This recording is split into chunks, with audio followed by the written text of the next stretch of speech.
June is Pride Month, celebrated by the LGBTIQ communities the world over. It was Brenda Howard who organized the first Gay Pride Week and the Liberation Day Parade in 1970, which eventually became the New York City Pride March.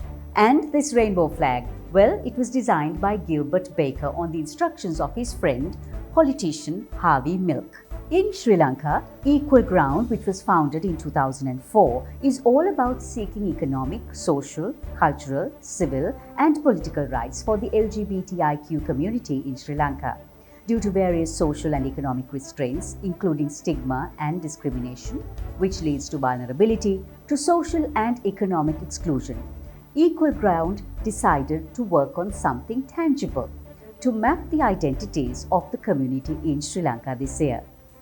I asked Executive Director of Equal Ground, Rosanna Flamer-Caldera, what was uncovered in this mapping and what the findings were. How progressive are we as a country when it comes to acknowledging and recognizing LGBTIQ persons? Well, on a scale from 1 to 10, we are about 1.5, and that's really bad, I think. Progression is also not measured by, something tangible like changing laws, but also measured by the fact that, how are we accepting and treating the LGBTIQ community. Why did you think it was necessary to map the LGBTIQ community and what were your findings? We started off with a 4-district mapping, which brought the total up to 19.6%, and that was because we had LGBT-friendly enumerators. We decided that we wanted to do island-wide because the proof is in the pudding, isn't it? Most people say that 1 or 2 LGBT people, who cares about them? So we needed to find out exactly what. So this mapping study says 12% are LGBTIQ, 12% of the adult population. And keeping in mind that a lot of people who may have participated in this mapping study would not be open about their sexual orientation or gender identity. It's only the people who were comfortable to do that. So in my opinion, in the fact that I have been an advocate for these rights for the last 21 years and traveled all over this island for that, I put it close to 20%. Stigma, discrimination, violence, legal, political and even social restraints, marginalization and lack of access to basic services are all gross violations of human rights. How are these being handled? They don't. They just go through life having to accept everything that's handed out to them. Considering the fact that, and I've always maintained this, that the most amount of issues that the LGBTIQ community faces is from the police itself. So if, for example, the police is abusing somebody, who do you go and report that police person to? And if you do go and report that person,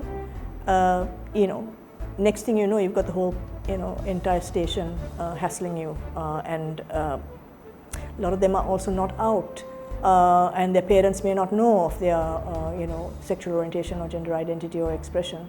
So they're scared. They're scared all the time, so they don't report. Even when family members abuse them, even when community people abuse them, they will not report. Very rarely do we even find out that there has been a violation of any sort, but we know it happens. What is the biggest challenge that the LGBTIQ community faces? I think it's the social exclusion, the laws that criminalize, adult consenting same-sex sexual relations, the types of religious and extremely conservative thinking and political interference. So many things, particularly where one's religion is concerned. So it's a huge hurdle that LGBTIQ people have to overcome right from the get-go.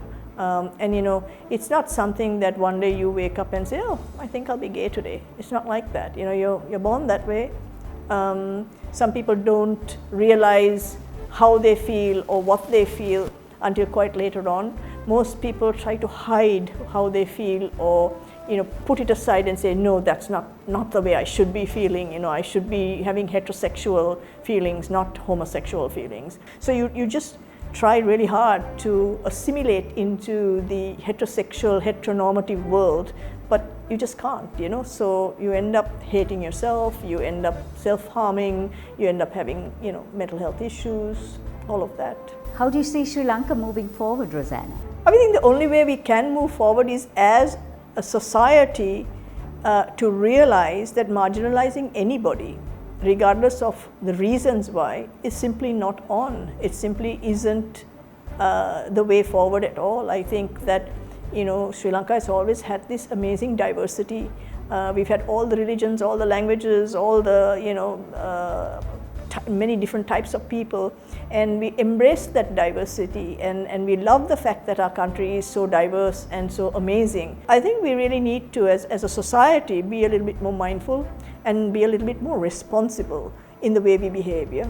Basic respect to a fellow human being, and understanding that everyone is equal, and embracing the diversity that Sri Lanka has in abundance may be a good recipe to cook up as we celebrate Pride Month this June. Thank you, Rosanna, for giving us an idea of some of the most often forgotten nuances of the LGBTIQ community.